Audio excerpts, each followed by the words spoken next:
to the Rock Fight, where we speak our truth, slay sacred cows, and sometimes agree to disagree. This is an outdoor podcast that aims for the head. I'm Colin True, and joining me today, if I have one rule in life, that's anytime producer Dave and Eoin Comerford and I offer predictions for the running event, then we have to be joined by Gear Abby herself. It's Shawnté Salabert! She's back on the Rock Fight! So glad to be here, just to add a little flavor to the brodeo. Thanks for having me, guys. The brodeo. Nice. Okay, no, much needed, yes. Listen, the outdoor industry has a reputation. We're just working to uphold it.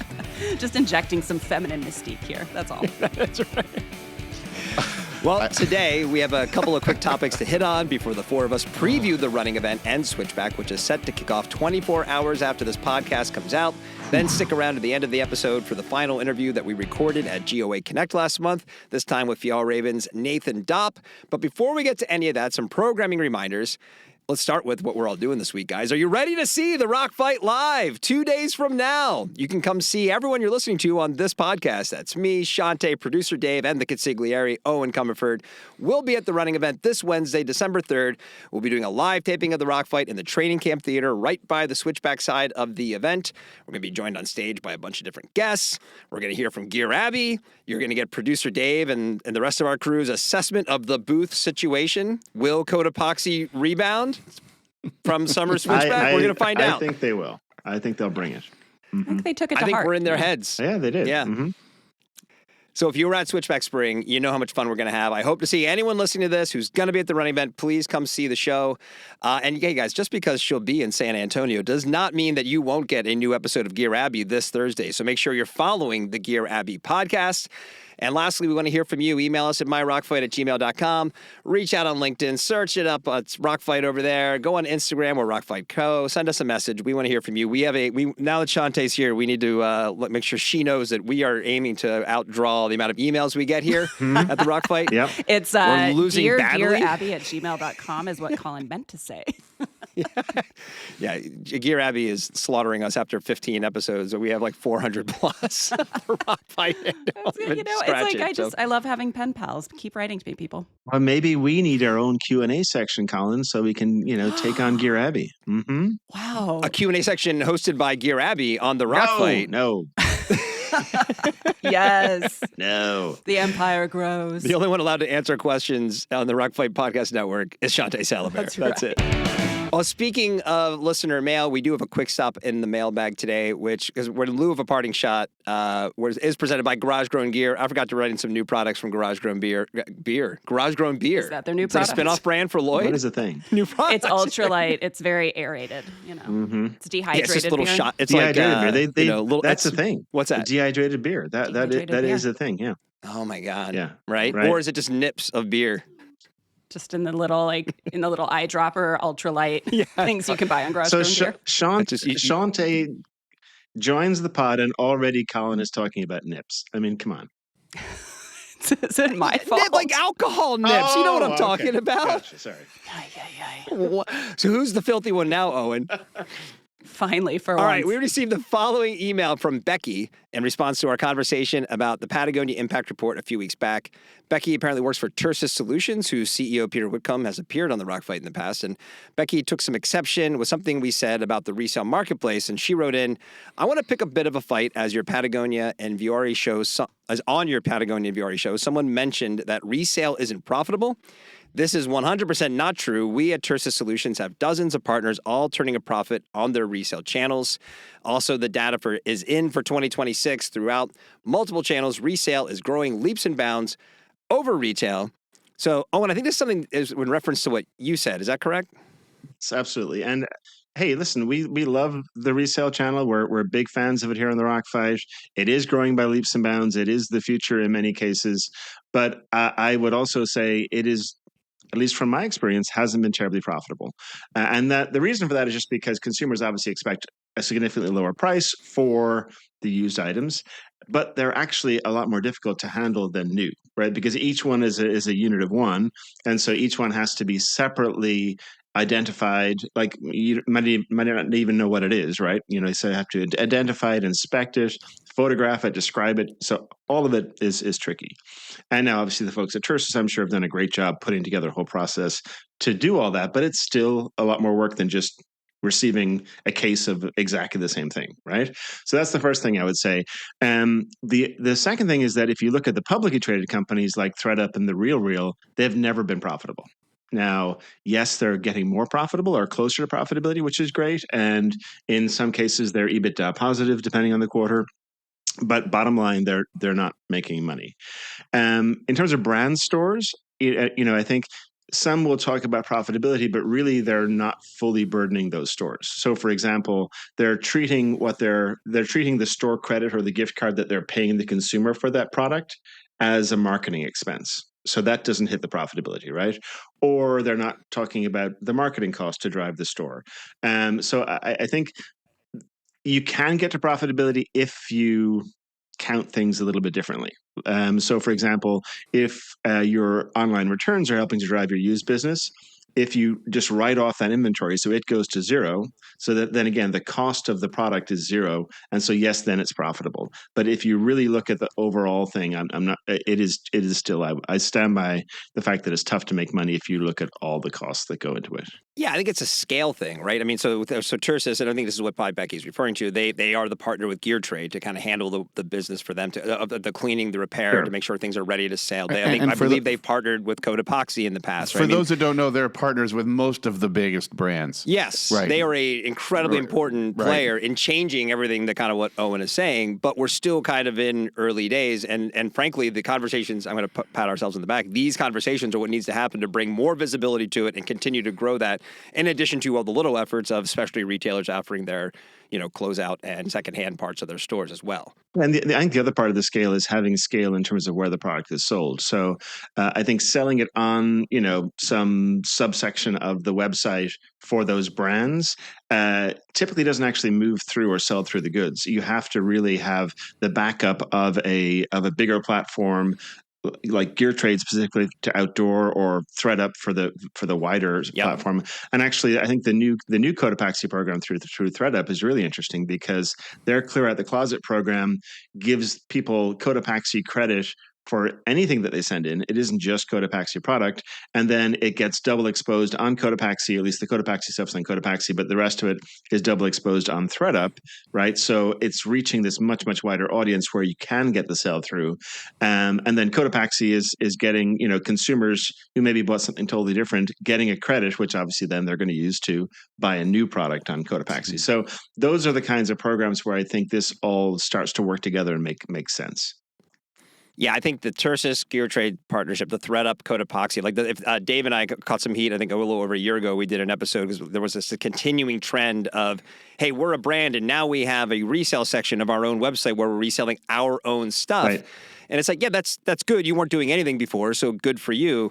But it doesn't really tip the scales towards what we actually need with the, just sheer volume of excess we have in the apparel marketplace here. So the brands partnering with the Tersus or a ThreadUp, that is a real meaningful step in the right direction here. I was going to add on to that. I do think that it is a combination of these scenarios, but a brand agnostic program tied to incentive is going to be the really much needed energy in the sector to move consumer behavior, right? And so I think that, like you said, that just the fact that you can start to blend brand when it's talked about the return or the resale is going to be really important to this. And I think brands are starting to catch on to that they can't have their own little walled gardens when it comes to resale piece of this. Right. Yeah, see, Becky, same team. We're on the same team here. That's right. I was going to nitpick her nitpick, though, and she said that 2026 is already locked up, and showing all of this growth. We haven't even gotten there yet. We're projecting. Yeah. We're projecting. Let's keep our fingers crossed. I know. We don't want to embrace any positive news early. That's right. We've had the carpet pulled out from under us way too often lately. Yeah. Right. The secondhand tariff is on its way. In the predictions, the 2025 predictions morgue is just littered with bad takes. Yeah, I don't know who you're talking about, Colin. Certainly, no one on this podcast. Certainly not my Sierra take. No. All right. Well, before we get into our preview of the running event, there was one news story we wanted to touch on as it has become clear that post their acquisition by Dick's Sporting Goods, there are changes coming to Foot Locker. So per SGB last week, chairman of Dick's, Ed Stack, said on Dick's quarterly earnings call that when it comes to Foot Locker, quote, "We need to clean out the garage of underperforming assets," end quote. Most notably, Dick's is expected to absorb pre-tax charges between $500 million and $750 million, as well as close a number of Foot Locker stores, the number of which has yet to be revealed. So, Shawnté, can you walk us through all this? You know, you were. Oh no, Let me sorry. get right Eoin, on can that. you? Get right on that, Rose. No, but Eoin, can you break all this down for us? I mean, what's with the pre-tax charges? That's something that was completely over my head about what that even is. Yeah, so basically, they paid for all these assets, right? Inventory, store equipment, yada yada, that went on their balance sheet as part of this, as part of the acquisition. So now that they're getting in, they're looking at all these assets, they're like, no, they're not really worth what we paid for them. So we're going to write them down. So this is just a balance sheet transaction. There's no cash impact to the business here at all. Okay. So it's kind of cleaning things up a little bit. Now, was this a surprise to Dick's once they got under the covers? I don't know. Should I was just going to ask you, how much of this is poor due diligence versus just the natural order? That never happens. Dave. that never. Believe speaking from experience, that never happens with these sorts of acquisitions. Never. No. But what I would say is I think it's a much needed cleanup, and listening to the earnings call, I mean, Ed was in classic form. I mean, he's a very decisive guy. Like Ed digs in, and once he decides, it's like, okay, we're not going to kind of milk this thing and like try to move through this inventory. It's like, no, we're gonna cut and move, right? And he just didn't pull any punches. I mean, basically, this was really a huge, I guess, black eye to the prior management of Foot Locker, because basically what Ed said is that they have the wrong product that's merchandised poorly in bad store locations. I mean, that in some, they were doing it. In short, you fucked up. In short, it was a shit show. Like he was like he used the term retail 101 when talking about the stuff that was That's like brutal, right?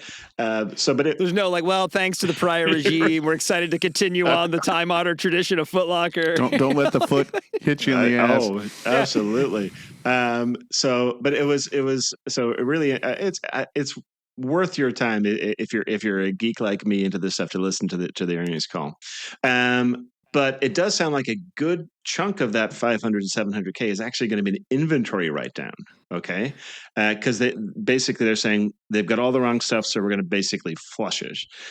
For a sense of sort of scale there, they had $1.7 billion of inventory on the balance sheet in August. So, and I think we're talking about, but they said it was like the majority was inventory. So maybe 300 to 500 million write down on a base of 1.7 billion. That's a shit ton of inventory that they're writing off. Yeah. Where's all that going to go? Well, where does that all get liquidated? Well, it's all vans. Sierra, they're calling on the phone to Sierra. 100%. Believe me. Absolutely. I mean, Ed Stack used the term jobber on the call, which is like, woof. Whoa. Yeah. That's a throwback. Right? I mean, so we're talking. So I think what's basically going to happen is that they're going to put a shit ton of stuff on sale here at the high point of the season. I mean, you may as well, fish while the fish are biting. Shopping, right? Take advantage. Exactly. So they're going to see major discounts on the stuff that they want to go away for the next, certainly through Christmas and then maybe into January, I would say. But then whatever doesn't move pretty early on, it's just going to get flushed because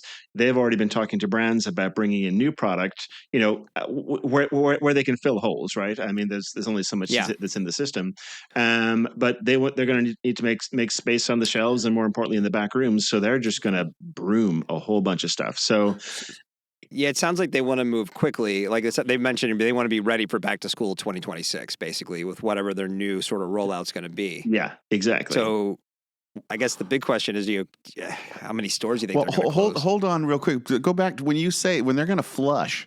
Where does flush go? And what do the brands think about this? Because it's not Foot Locker brand that's being flushed. It's branded. That's a good point. Right? So what does that mean? They say, you sold us the wrong thing. That's it's right. your fault. Here's your chargeback. That's right. I mean, like when you say, is this in the States? Is this internationally? Is there going to be all of a sudden a run of, white dunks in the Philippines, just everywhere? Alongside the Super Bowl loser t-shirts? Yeah. Yeah, possibly. I mean, in the grand scheme of things, $300 million in inventory isn't going to totally upend the whole market, but it's not going to be good news. I know that Dick's has been in contact with all the brands involved, and I think they understand that it's going to be sort of a short-term pain, long-term gain scenario where, yes, we're going to have to burn through some of this stuff, but hey, guess what? That's going to create open to buy for you that you didn't have, right? Because we need to replace it with stuff. So so the brand's like, yeah, well, we already sold that stuff. Okay, yeah, sure, blow that stuff out. Oh, you're going to write a PO for $50 million? Sure, yeah, that sounds like a great idea. I got you. Yeah. So I think there's going to be some of that. But the other interesting question, on the earnings call was, well, is this actually going to undermine your existing Dick's business? Right. And basically the answer was, a lot of shared brands. A lot of shared brands. Exactly. And the answer was, well, no, because we only have good product. And so the competing product is bad product. And therefore, we at Dick's are perfectly assorted. Exactly. So no, it's not going to impact us. How dare you insinuate otherwise? So now let us tell you about the new House of Sport that's replacing public lands. Yeah, right. Well, no, I think maybe it's going to. Well, and also the other thing through is that Dick's has its own liquidation channel too, and going gone, and their warehouse channel. So I don't know how much of it will actually go through that liquidation channel. A little double dipping. They're going to buy from themselves. Like going gone is going to submit a PO to Foot Locker for a bunch of dropped styles. Yeah, at an incredible price, right? An incredible deal. So they'll get it at 80 off from money Foot in Locker, that circle. Yeah. And then in the going gone side, I don't even know how the transfer pricing would work. But yes, what's the likelihood that Foot Locker becomes that channel for Dick's, that they downstream it and turn it into the Sierra? They've got to be seeing it as a premium player. No, right? they're going to go the other direction. I mean, like the House of Sport is super investment in experience. I think we just saw that North Face dropped that they're doing a big flagship, opened their big flagship in New York. Multi-level, 20,000 square feet. I mean, you think that that's where the Foot Locker piece goes to this? I think the Foot Locker store footprint or the type of store looks similar. Maybe they try to get maybe a little bit more off mall than they are today, but I think it stays in that sort of smallish 2,000 square foot footprint. But no, they want to go the other way. They want to go to high heat, right? Premium. They want to be like they want to have. That's the legacy brand. What a name you have! It's right. I mean, they want to be where the sneakerhead wants to shop, right? And what that means then is they want to have the high heat styles that they can. So they go in and they're getting when they walk into that Foot Locker, they want to be able to see all the coolest shit that's possible, right? For that consumer, not warmed over retreads of old styles that nobody cares about. I mean, it is a locker. I mean, you could put stuff that you want to get rid of. I don't know, maybe foot dumpster might be the way to go for your downstream play. Maybe that's their right. Maybe that's the clearance channel. That's right. Yeah. It's our stepchild over here, the foot dumpster. We don't pay much attention to this. It's the Cinderella. We're just moving product through it, right? Just moving. So, well, let's wrap it up here so we can get to our running event preview. But I mean, I'm curious. But to answer your question on the store count thing, I think it is tricky, right, to figure that out. But if I had to guess based on the comments, I would say, 100 to 200 million of those write-downs would be in store closing costs. Now, it's tough to figure it out because, like, the write-downs are their lease liabilities, their PP&E and other stuff. But typically, these are smaller, older stores. So let's just say, just round figures, we're talking about $400K per store between lease liabilities, all these other stuff. That's 250 to 500 stores, okay, out of a current base of about 2,300 stores. So we're talking, upwards of 20-25% of the stores will so close. Many stores. Yeah. That's a lot. I mean, obviously the thoughts and, go to the people who are going to be impacted by this. Absolutely. But still, I mean, 2,300 doors, especially if to your point, if they are looking to elevate the experience in the store, then they probably definitely have if that's the new model, then they definitely have too many stores, right? So, wow. Okay. Well, we'll be keeping an eye on that as it unfolds and see how this all plays out. And it sounds like it's going to all unfold pretty quickly here in the first half of 2026. So, As the air cools and the trails beckon, Lems is ready to move with you. Lems has new shoes like the Trailblazer Mid, the mighty Trail Thrasher, and the insulated Breck boot. Get your Lems boots to get ready for the season ahead. And hey, outdoor and running retailers, will you be at the running event in Switchback this week? Well, then you can see all the styles we just told you about, as well as check out Lem's new running shoes. And also, Lem's recently expanded their wholesale sales team. If you want to meet up with your local rep, well, send an email to Colo, that's COLO, at lemsshoes.com. Hey, make sure you tell them that the Rock Fight sent you. Lems, where less equals more. This one is for all the gear makers out there. You know, the biggest barrier for killer new products is sourcing the right fabrics. Working with mills is a pain, and too often you get stuck with whatever sort of fits. Well, what if we told you there was a partner who works with you to design, source, and curate fabrics that enhance your product line? And that partner? It's Ripstop by the Roll. Ripstop by the Roll is your one-stop shop for the perfect fabric solution to your next hit piece of gear. These guys handle the headaches and will work with you to develop or find the right solution from yarn to finished fabric that will fit your design. They have the application experts and production partners that make your job easy. From cottage companies on garage-grown gear to eight-figure brands at REI, they've been around, they know what they're doing, and Ripstop by the Roll simply wants you to build the best products. And looking to source globally? They can do that. Want to find something domestically? They can do that too. Are you ready to learn more? Head to ripstopbytheroll.com to connect today.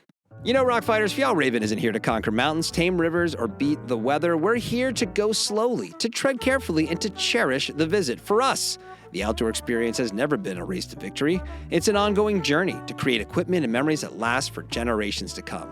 Our mission is to inspire more people to move with nature. We do this by developing durable and functional equipment that never goes out of fashion. What we really want is to make it easier for people to enjoy spending time in nature on nature's terms. This is our passion, so let's use our vast experience and competence to help more people feel at home in nature. Because when they do, they will take greater care of it.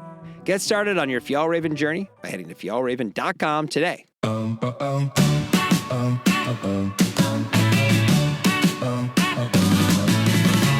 into town with our samples in tow.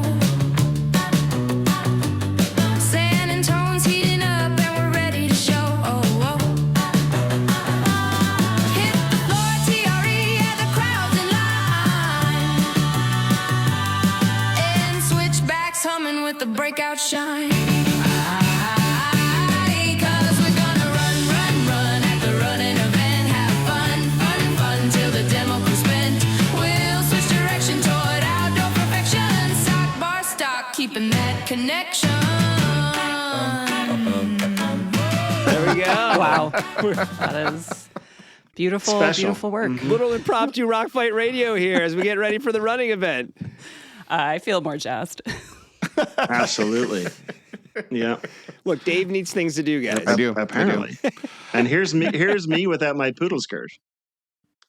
Right? You still have a few days to get one before we get there. Okay. Well, like we said, shortly after this episode is released, the four of us will be on our way to San Antonio, Texas to attend the running event and switchback. A little background for those who may not know, the running event was launched in 2006, calls itself North America's premier run and outdoor specialty retail conference and trade show. So it just rolls off the tongue. The show started mainly as an education conference for running retailers with a smaller assembly of brands that has now grown into be a day of panels followed by a 2-day trade show. And then 2 years ago, TRE added the switchback section of outdoor brands to the show, the idea being to give run retailers more options outside of just purely running brands. That, of course, led to the launch of Switchback Spring this past June, which we covered extensively here on the Rock Fight. So let's start broadly. Let's go around the horn. Actually, Shawnté, let's start with you since you had to sit through our dicks conversation. So many dicks. What are you looking forward to checking out at the running event? I mean, well, this is actually going to be my first time at TREs, so I am just excited to marinate amongst all of the other running nerds. So that'll be very exciting for me. I am very curious, though, how if outdoor feels like the ugly stepchild here. I mean, it's obviously the focus is running. You got a little outdoor here on the side, a little spice. I'm just curious, is it going to be a... Wait, ugly stepchild or the mistress? Which one? Wow. Yeah, let's go with mistress. I like that better. I mean, I'm just curious, is it going to be a seamless integration? You know, I think we were kind of talking off mic yesterday about, does it kind of create an ombre effect of like really hardcore running, then maybe you get into trail running and then you start going into like body glide and, cliff bars. I think that'll be really interesting. For me, honestly, I think outdoor is a strange category. I still don't get why, because we're doing all of this outside for the most part, unless you're on a treadmill. I don't know. I'm curious about that. I'm also curious to see if it feels as congenial as Switchback Spring did. I feel like the size of that show is, it's never going to be that small again. I think we know that as far as a standalone event goes. But it really felt like you could talk to anybody, you talk to everybody, and you made real connections. So I'm curious to see if that vibe exists here. Do you think you'll go home with like $2,000 worth of gear like you did at Switchback? I hope so. From a Gear Abbey point of view, is there something that you're looking for, like that in terms of how it applies to what we do over on Gear Abbey? Oh man, I'm curious to see. I'm always interested in innovations. I'm always curious about sustainability, but really I'm looking for practical things for everyday runners because I think, we had Killian Jornet on the show, but he is an outlier in our audience. Everybody does what he does. I know. I just got finished running, running 100 miles in 2 hours. So I think it'll be interesting to see what kinds of things pop up that appeal to the everyday runner. So, and I think there will be a lot of it.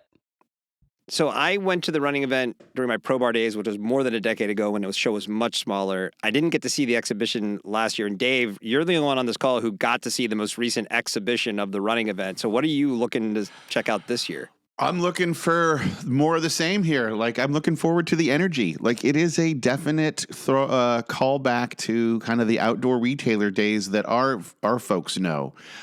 You've got the mega boothopolis going on with presenting brands. You've got the frenzy of free stuff and wanting handouts of excess. I mean, it's just really, there is such an energy of people doing business and being there. The promotional side is fully on display.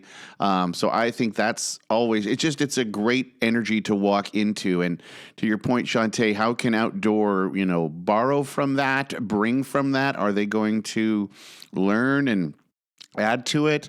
So I just think those things. And then the other thing I'm really looking forward to seeing is the how the factional rivalry within running is going to play out, right? The road versus trail, right? I think that we're going to have a Gangs in New York style the rumble. Civil War is on, and I'm here for it. And I just want to see, how does it manifest? Everything we've been talking about, how does it manifest itself in the ground zero of running promotion? Like, are we going to see big wall-sized banners of trails? Are there going to be an F asphalt kind of movement? Just let's see where it goes. One thing for all, and when I get to my part, it's a little bit more about the show itself. But I think one thing when you do show up at these events, you can tell who it matters to the most, right? I mean, like for example, Patagonia not at Switchback Spring, they're at this event, so that kind of says to me like, hey, they show up here because they want to talk to the running audience, which they maybe see as a weak spot. From the running and the endemic running world, as you reflect on last year. Like, is this a meaningful event to like Nike? Did they have one of those boothopoluses, like where it was just like they sure did. Right. So this is a meaningful event to the running world. Last year, I'm going to call out Brooks. I'm going to call out Nike. I'm going to call out Merrell. All brought it. Now, I'm leaving others out, so this is not my comprehensive review, but those just made impressions on me in terms of booth size, material structure, environment. Like, it's like, they're bringing it. So this is where Merrell brings it. Merrell by Merrell. We're going to triple, quadruple the Switchback Spring size. They're going to have, that's right. They're going to have 4 different booth floor plan spaces when you're only supposed to have 2. Yeah, Maybe Merrell's a trade show brand now. Right. Their product is they show up at trade shows. I like that idea. And that's all they do. That's exactly right. They're going to have the first 5-story trade show booth. It'd be great. They're going to have to cut a hole in the roof of the convention center. It's going to be really next level, literally. Yep. Right? Next level, literally. Owen, what do you think? This is your first time going, right? This is my first time, and for me, I'm kind of fascinated because it is that outlier, which is a vibrant national industry show, right? And really, it is. I mean, you look at ISPO, you look at OR, whatever. So it's it is that outlier. So I'm really interested just to understand, try to understand what makes it tick. If I were in the the OR village, what is it? The leadership village. I would be sneaking into this show just to kind of figure out, okay, what is it that makes this thing tick? So that's really, really interesting. The other interesting thing, is the looking at emerging brands on the run side and seeing how they live here, because does TRE have like an emerging brands section? Is that a thing, or are they sprinkled in between? And if we have the mega booths, is it that kind of like redheaded stepchild. Here's my tiny 10 by 10 for this emerging trail running brand or this emerging running vest brand or whatever. And you're just sort of overshadowed like people were back in the day. So kind of interested on that front. And then the whole switchback of it all, having been to the standalone switchback, how does the stepchild switchback feel? Does it still feel energetic and cool and whatever else, or does it feel a little bit subdued, surrounded by this bigger show? That might bleed into my predictions. Yeah, is it going to get lost in the sauce, Mm-hmm. Right. I just, just to echo, and that's the first part we said is what I'm most interested in, right? I think I want to see what the enthusiasm, just the objective acceptance and enthusiasm of the show can be replicated outside of the running event. I mean, the trade show scene for the outdoors, I think it's at best, you can say it continues to be unsettled, right? There's a lot of, and I think a lot of that is due to the value of the proposition our outdoor shows make in a world where retailers and brands don't necessarily need a big national show to do business with each other. So I'm looking forward to talking brands and hopefully some dealers as well about what makes this event a different animal. And is there a learning there that Switchback Spring or Outdoor Retailer or ISPO, to your point, Owen, can apply to their events? Now, as we look at the schedule, I'm going to get there a little early, so I'm going to get a chance to spend some time at the education days. I know we were at the ones at Switchback Spring. Owen, you sat on a panel at one of the education days. I want to get a sense from you guys, because that's the heritage of this show. Right, that is where they really was like, let's get the retailers together and help them learn together. And then also, oh, by the way, we brought some brands in that you can hang out with. And now the brand part has really grown. But that's really the main focus of the show that people talk about the most when it comes to the running event. Do they matter? I mean, do you think attendance would drop off at this point if they didn't happen? Again, it's the heritage of the show, but in the bigger trade show conversation, is the education day a nice to have on the schedule to make it look like you're doing something, or does it really bring value to the show? Owen, what do you think?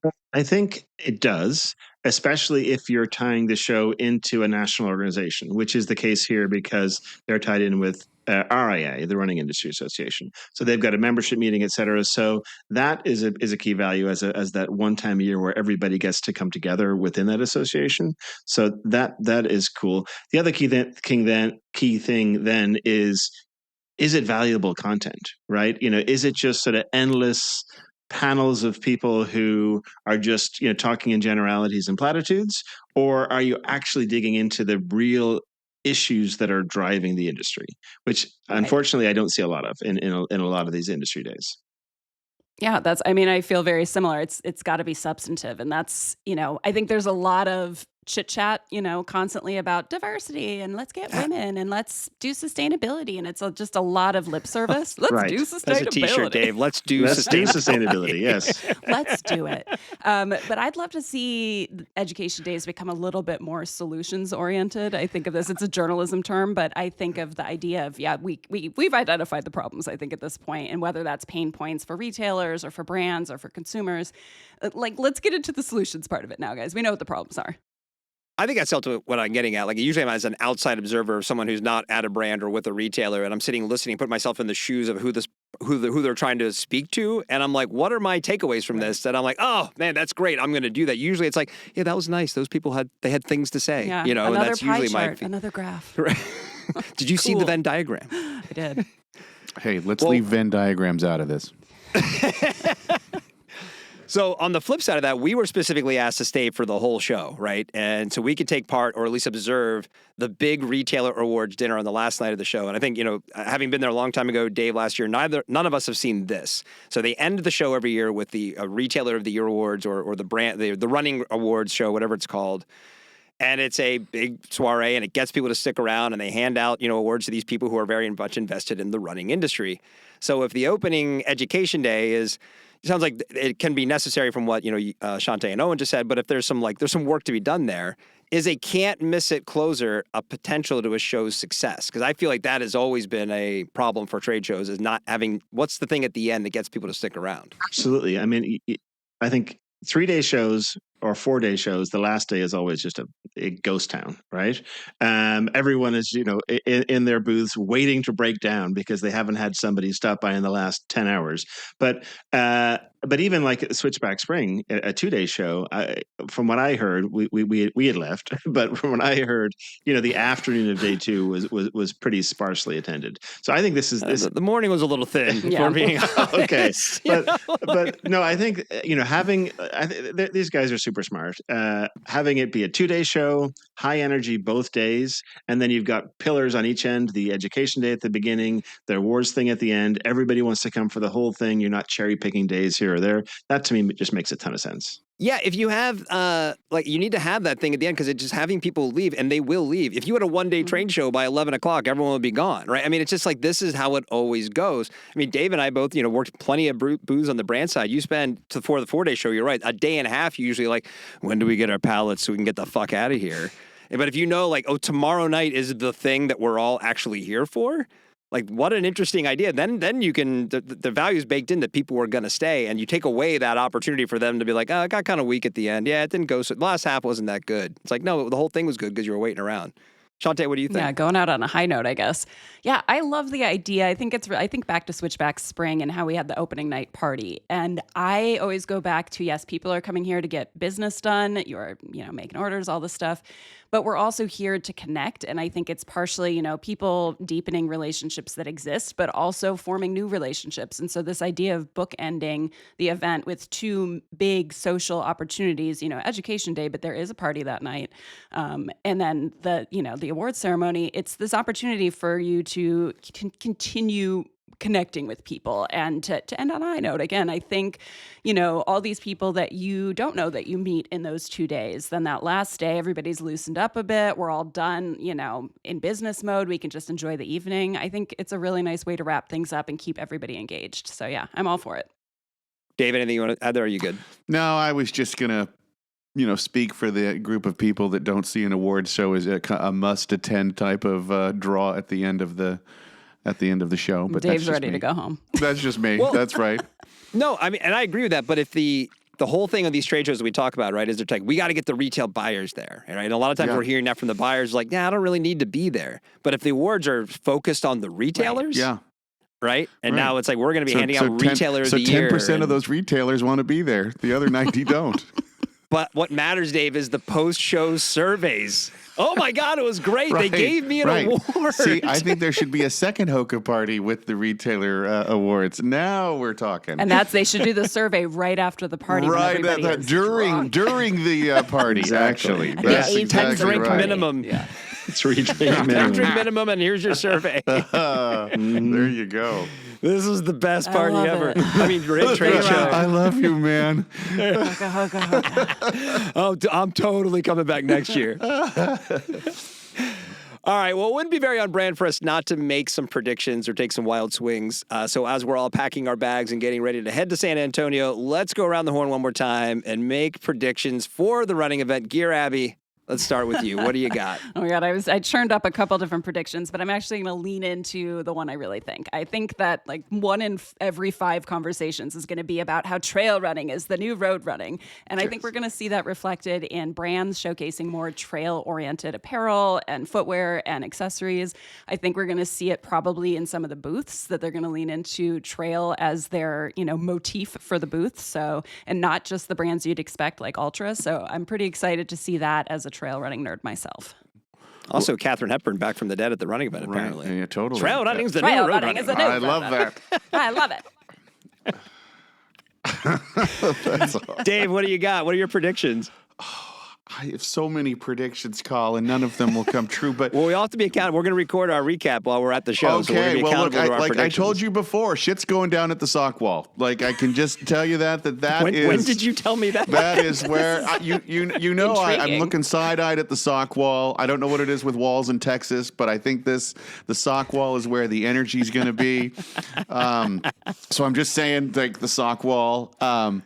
Also, too, I'm still thinking this may happen that the show will announce their official name change to Running Days, but it will be DAZE to avoid confusion with the Outside Festival, which I think is smart, right? And that's into that little new change in the Outside Festival. That's right. What's that news? I hadn't heard that. It's a little hip. Outside announced that they're changing the name of the Outside Festival to Outside Days. But that's without the ZE. 70s. No, that's with DAYS. They're a little more conservative in their nomenclature. I think here with Days, we can really kind of bring in a little groovier sense. I mean, It is all about trail running these Yeah, days. I mean, you get the post-run high. I know all about that. Right. See, there you go. But The pre-run high, the pre-run high, There the are ways to post-run get that. high. Yeah, right. It goes everywhere. mostly and legal in a lot of places now. But one more here is this. I do think that the switchback booth envy is real, and someone is going to bring it. Someone is going to pick someone up on the switchback side. Someone on the switchback is going to say, and I think that, like we said last time, the outdorks looked a little meager next to the running nerds. So I think that this year somebody's going to step up and make a mention-worthy booth. So fingers crossed. All right, Owen, you want to go or you want me to go? So my prediction is that based upon the success of the TRE awards presentation, how it is this bookend thing, combined with their announcement of this deeper relationship with the OIA, we're going to see Diversified, the show organizer, announce a major awards push for Switchback 2026 as the Outdoor Industry Awards. On that second day, they're going to follow the same exact model. So that's my prediction. Yep. Now, will they announce it at the show? I don't know. I may grill Kent and Christina during the live portion that we're at. Oh, I think we have a responsibility. I think if they come back with, well, we're not ready to announce anything right now, I'm going to take that as a yes, and that my prediction was correct. I'll support that. Yes, well done. No, it's a moral imperative that you ask that question. Yeah, right. So we'll see. Yeah. All right, Colin, what's your prediction? Okay, I have two. First, I'm predicting outdoor run posers. Okay. I think there's going to be at least 3 outdoor brands that don't really speak to the running category who show up with either ill-fated running marketing or products. Okay, that sounds likely. It will be. So speaking about outdoor run posers, sorry, just interject here. You've talked a lot, Colin, about the people that show up to outdoor shows looking super outdoorsy. They've got to wear their flannels and their hiking boots, right? Do people show up to TRE in like short running shorts and like That's a great question. little running singlets? Is that a thing? Dave, you were there last year. Did you see any of that? Did you wear it? I so want that to be true. I so want that to be true. You can make it true, Dave. I can tell. You could get some knee-high Nobody compression wants socks. that. Nobody wants that at all. I think there are 3 people on this call who want that, Dave. That's 3 people, and I think all the listeners. Oh my gosh, that's amazing. I would take back every bad thing I've ever said about the outdoor community if that ended up being true. Like, okay, plaid shirts and chacos, not too bad compared to what we're seeing here. That's so okay. awesome. All right. So no, but my outdoor poser thing, I think this is like the running equivalent of Steve Buscemi dressed as a skate punk saying, "How do you do, fellow kids?" Of the outdoor people rolling into the running event trying to be a running brand. So and I'm going to take it one step further. Here are my 3 predictions of who I think is the most likely to do this. Okay. And if I'm wrong, I will eat crow on our recap. But I think my number 1 choice is Prana, because they are kind of identityless right now. They're very gapish, and they're exhibiting at Switchback. So I could see them rolling in like, hey, we're a running brand now. Look at our running stuff. I could see that happening. Okay. Number 2, Sea Summit. Ooh. Because I don't really think of them. Really? I see they have a lot of stuff that I could see that runners using, but I could see them showing up trying to brand themselves as a running brand. I don't think so. Okay. I'm just saying it's, and then number 3 is Berghaus, who's trying desperately anything to get accepted. Sorry to Shane, who says I said lovely things about the podcast. We'll find out. Maybe I'm wrong. Maybe I'm apologizing to the folks at Berghaus. I think honestly, but they want traction in the U.S. market, and I think badly. they can actually do it if they lean into not just snow, but which I think they do. Running makes a lot of sense to me. Trail running, because they do. I tried on one of their little packs. I forget the name of it. They got all these great like wind shirts and things.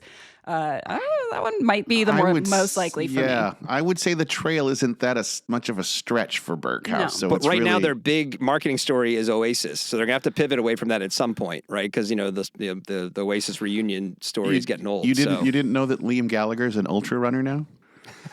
I'm sure he says that he is. Oh, right. Patagonia isn't on your list. I would think Patagonia would be top of the list for that. Patagonia's had a trail running line for a while. They've been in the category. So they get a Their pass. shorts are the only ones that fit me. Now the one that I did want to say is Code Epoxy, but I think I'm saving my judgment for their booth, which we're sure they were going to be they're going to win Dave's most improved award. Do you think they're just going to put like a little sign with all of our faces on it and just as a bid to win our affections back? If they're smart. Yeah, that's right. You guys still have a few more days, okay? Rush it to the Kinkos. But my big prediction, which isn't relevant to the show, so I didn't want to make it my only prediction, is that this will be the last switchback at the running event. Mm-hmm. I think it has now become confusing, right? Now you have switchback spring. Also, if we're one of these outdoor brands who wants to get in the running, why can't I just go exhibit at the running event? Why do I need to be part of switchback? I think it was a good idea to sort of draw in the outdoor element. I don't think you need it anymore. So I think switchback becomes its own thing, and the running event goes back to being just the running event. And if you're outdoor and you want to exhibit at the running event, then exhibit at the running event. Is there going to be a switchback winter then as part of the corollary to that prediction? That's a good question. And does there need to be? Well, an even better question. Right. That's a better question. Right. Yeah, right. Well, all right. Lastly, we didn't want to leave you guys shortchanged today. So to end the show, we're sharing our final interview from last month's GOA Connect in Kansas City. Owen, Dave, and I had the chance to sit down with Nathan Dopp, who's the CEO of Americas for Fjallraven and VP for Phoenix Outdoor. During our conversation, we got to talk with Nathan about the state of business as 2025 wraps up, how they're planning for the future given the level of uncertainty the outdoor industry is facing, as well as how they've evolved to create a more flexible supply chain. Nathan's a super thoughtful leader and a great guy, and we were fortunate to get a few minutes of his time. Plus, he brought us all Fjallraven products emblazoned with the Rockfight logo. So great. So he earned himself a pass from at least 2 or 3 future rock slingings. And Shawnté's going to get hers at the running event. I'm excited. Oh, Walk right. around we're going back to the Sharks versus Jets here. This is going to be great. Yes, we are. Any thoughts on Nathan before we roll the interview, Owen or Dave? No, I think it was a great conversation. Very thoughtful. I think, and in a lot of these interviews, you tend to get very sort of guarded question or answers to your questions, and I felt like it was just a pretty straightforward conversation. Roy Robbins presents the story of the shacket, the sturdy overshirt of adventure. It begins in 19th century France. Indigo was cheap and stains were tough, and workers wore a boxy blue overshirt for utility, which turned out to be pretty comfortable. The look caught on. By the 1970s, post-war overstock had turned overshirts into a new staple with a new name, the shacket. Rugged, versatile, and forever comfortable. Now leave it to Royal Robbins to perfect the shacket. There's a Vista stretchy, breathable, and fleece line for fireside coziness. The Cloud Rest, a hemp mid-weight that's a base camp essential. And let's not forget the L-cap. Organic cotton, Sherpa line, canvas tough with a soft side. You too can climb to new heights of warmth, durability, and easygoing comfort with Royal Robbins shackets. Contact your rep today for a perfect addition to your shop. And Royal Robbins reminds you to stay warm out there, folks.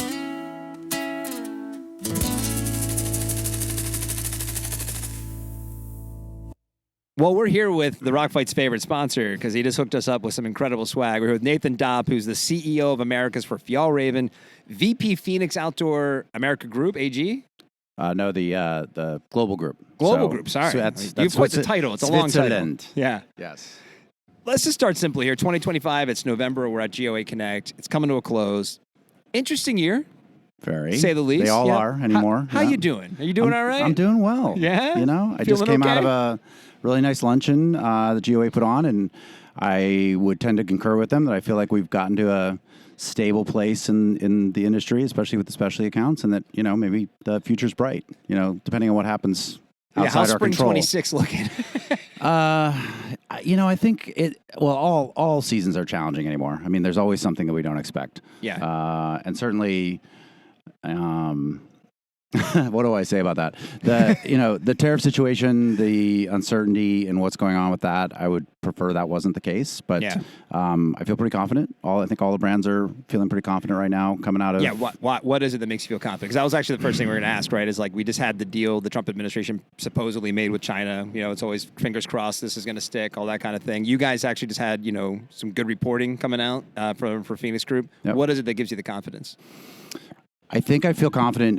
I think we feel confident because of our organization. I think the fact that we are not as driven or owned by a PE or not driven by that situation, which I understand the need for that in the world and in the industry. But for us, it's nice to be able to make decisions based on what we think is best for long term. We're not in a short term situation, and we're certainly not beholding to any investors who can help us drive our decisions. So we get to make our decisions the way we want to, and acquisitions and tariffs and all those things, we get to make really, I think, thoughtful decisions around what we're going to do and what we're going to do next.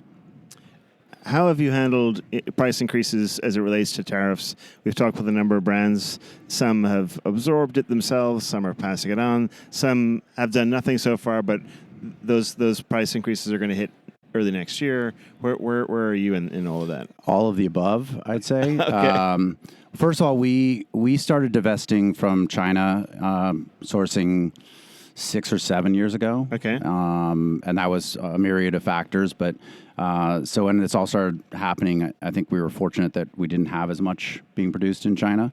Fall, we absorbed it all. Certainly we had some pretty unexpected blows around air freight and things that we hate to do. So, right. But we made the right decision to absorb all that for fall. Spring, we are looking at some price increases. We're going to absorb some of it. We're going to increase prices a little bit.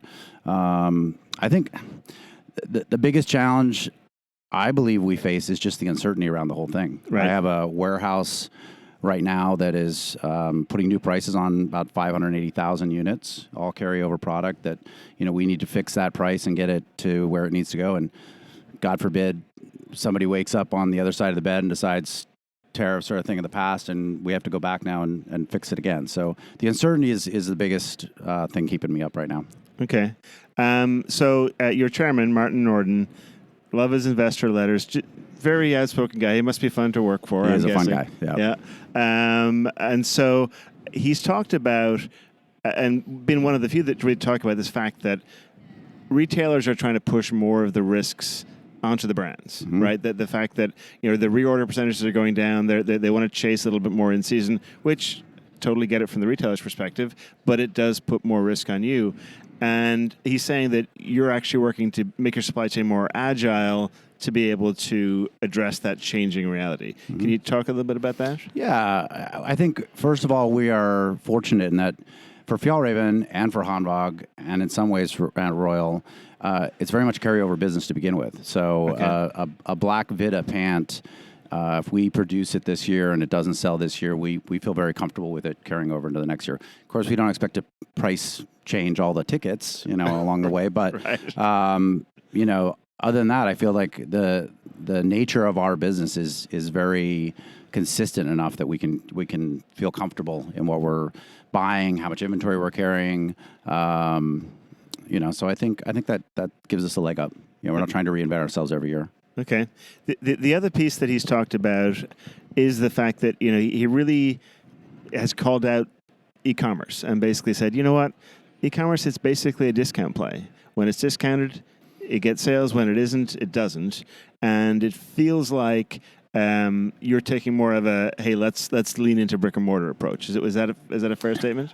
I think, I've always thought specialty and especially brick and mortar is the cornerstone and the most important piece of our business. We all need that to survive and thrive.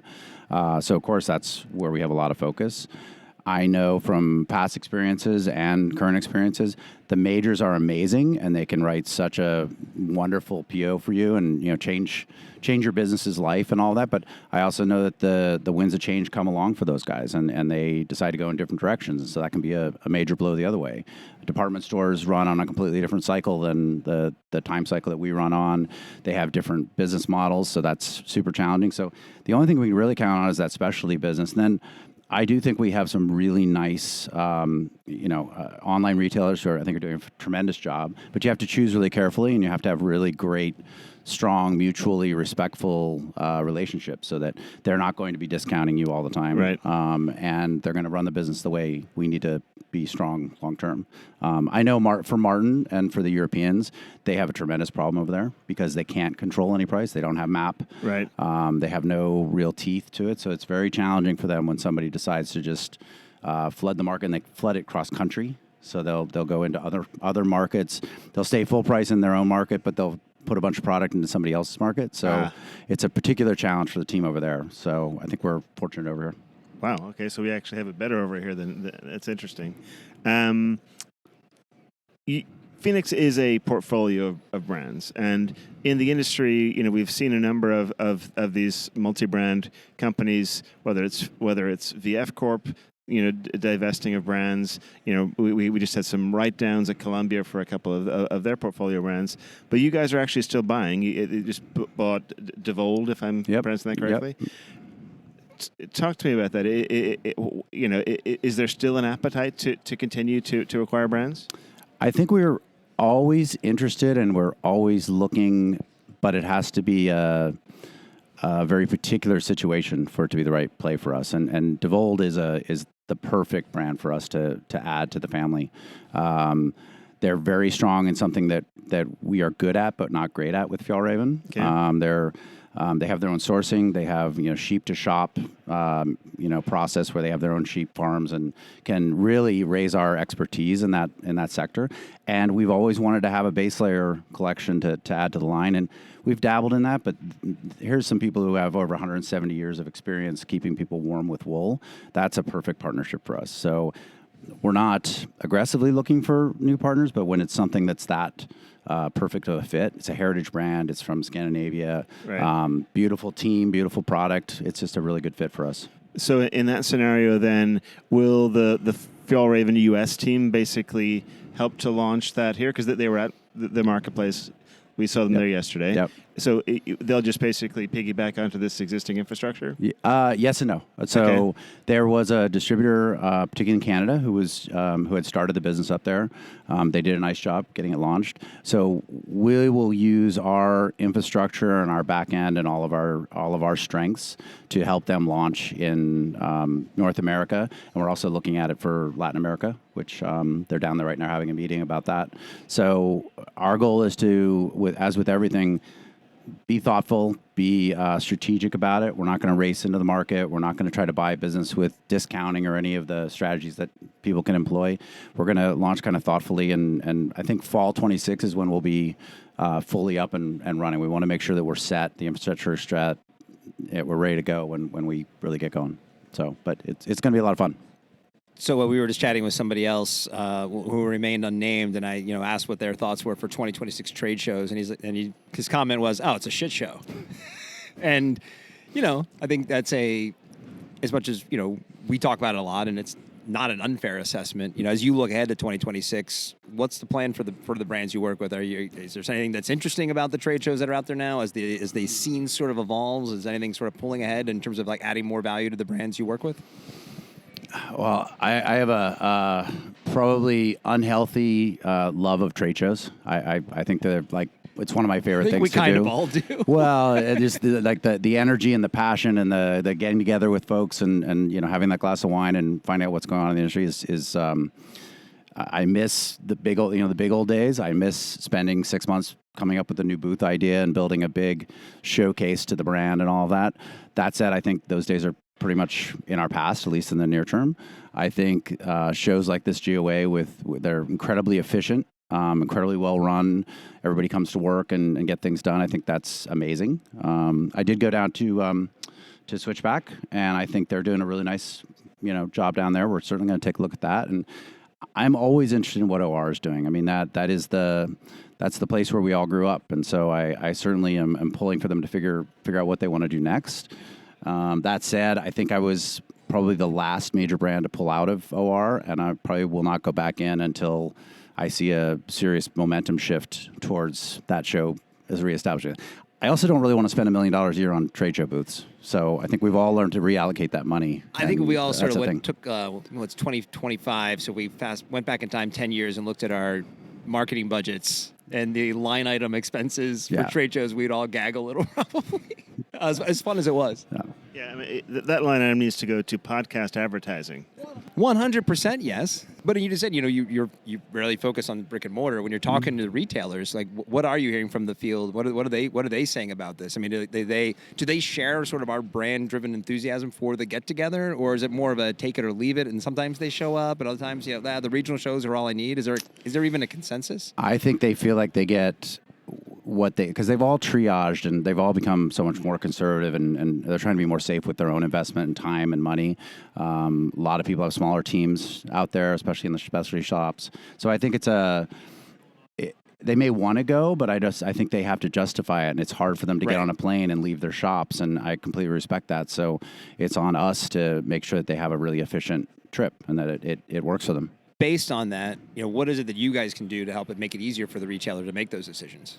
Well, I think we have to show up where they are. I mean, we have to meet them on their own ground. So if GOA is happening, we're going to be here.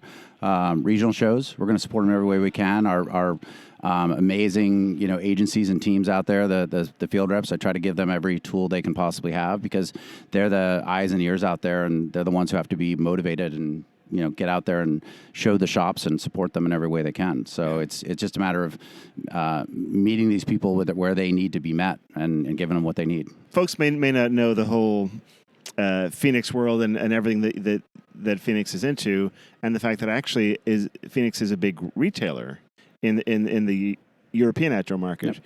Would Phoenix ever consider getting into retail in the U.S. market? I would say no. I think I'd be lying if we haven't looked at it a couple times. Yep. I think for all the reasons, I think this market. I have no interest in competing head to head with the specialty retailer if I can help it. So then, who am I competing with? Shields and REI and Dick's Sporting Goods. Like, they're so good at what they do. So I believe we're very good at what we do in Europe, and I think we have other things. We have a lot of other things to do before we start getting into that business. And I don't know that I need to sit on both sides of the table with all the other brands and ask them for discounts and can I bring that into my shop? So you've got enough on your plate. I've got right enough now. on my plate, and I think we've got a lot of growth to get before we get to that spot. Okay, gotcha. Producer Dave jumping in here. I couldn't keep quiet. I know we're talking a lot about the structure and the business here, but let's talk about the brands. Just you guys have been on a run that's a long time. And just steadily building. And I'm going back to, look, there are these little packs that catch. And then all of a sudden now I see packs everywhere. And where usually the trend goes up and it goes down, and those packs would give way to Kipling bags and it would be over. Yep. What do you think? What helped the brand pull out of that and continue the growth and expansion in the U.S. market?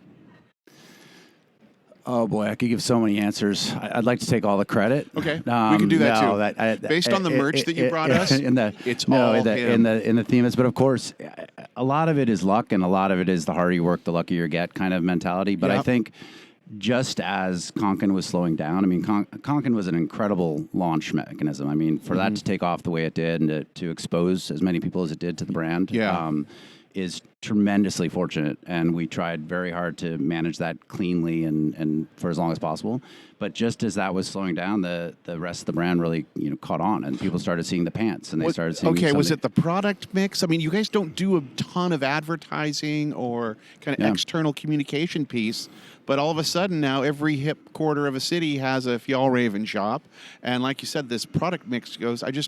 Interesting in terms of the strategy behind that. I think the product, you're right. We're not a marketing-driven company. We're a product-driven company. A lot of the products in our line that are popular today are 30 and 40-year-old styles. So I think there's something to be said for just that residence that people found in the quality and the craftsmanship and the effort that went into those products, and then keeping that kind of and we have to reinvent ourselves a little bit as well, because even in that, the heritage of the brand was not to update a successful line or to add colors just to add colors. Like, that's not really the Swedish way or the way that Fjallraven operated. So we know we need to keep things fresh in the market. So we're starting to learn that, and we're looking for ways to address, different sectors of the market. We know that we need probably something approachable for the younger consumer. Right. We're very expensive and premium. We Right. get that. Well, it's from an American perspective, it does seem like that most people became aware of a Fjallraven as more of a mainstream product. Yep. Yet it's really this core specialty kind of brand, Yeah. and so that's usually those two aren't. Usually that's Yeah. not a two-way street. Yeah. Right. Yeah. Usually it's a one-way street. It's special in that way. And if we're guilty of anything, we probably try to do too much all the time. Right now, we're trying very hard to create really, really beautiful PFAS-free Gore jackets for the high-end, winter consumer and rain use. But at the same time, we're looking for ways to expand into that a little more approachable price. Still has to be incredibly value present. Has to be very durable, sustainable, but try to find ways to get into that kind of more lifestyle look. Yeah, it's got to be cool. So how's that awesome backpack you guys put out with with the wooden stays and stuff? Is that doing well? It is really resonating. I knew it was cool because my brother-in-law, who's a geology professor, saw that pack and just grabbed it and gravitated to it. And he's like, "This is what I want for Christmas. This is what I'm going to take in the field when I go to Alaska." That was Owen and I at the Outdoor Market Alliance, the media event, and we're like, I kept picking it up, and I'm like, I kind of just want to wear this thing around. It's just a great product. Yeah. So is it fine in it's space at retail? and you know when something's great because everyone in the office wants one. Everybody starts wearing it, or everybody has one of those. I just love that. I love that whole thing about the product team when they come up with a window like that. Well, and that's what I've always loved about Fjallraven from the very beginning with Moose Show when we brought you guys in, was just that. I am a Fjallraven. I'm so off mic here. I was called a fanboy, but I am, because it's the brand actually that I usually use as my example of when you cover up the logo, can you still say who it is?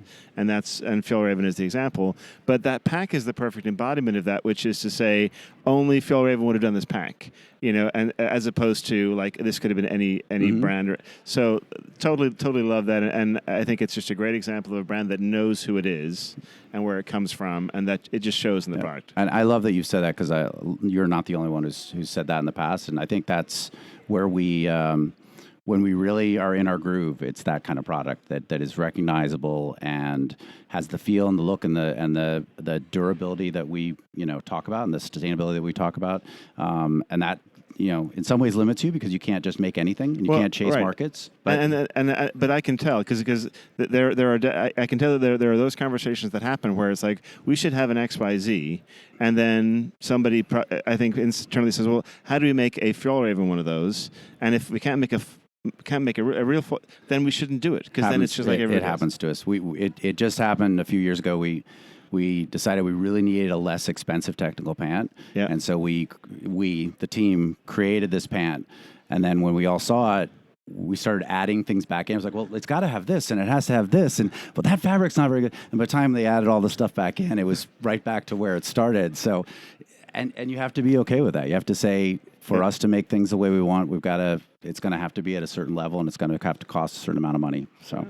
Well, this is where the contrarian in me would want to shit on something you guys are doing because we're just like lavishing praise, but you brought us sweet swag. So we'll wrap it up. But thank you so much for taking a few minutes of your time. It's been great to chat with you. Thanks for the support. Yeah. As everyone knows, Fjallraven sponsors the podcast, but that's okay. That's not why Nathan's here. He's here because he wants to talk about what's going on in the industry. So thanks for your time. And I have to say, we all appreciate you guys doing what you do because it's nice to have a voice that's keeping an eye on the industry and sharing back what's happening out there because we do feel disconnected. So you guys you're helping us all stay connected. So I appreciate that. All right. Well, that's the show. We want your emails.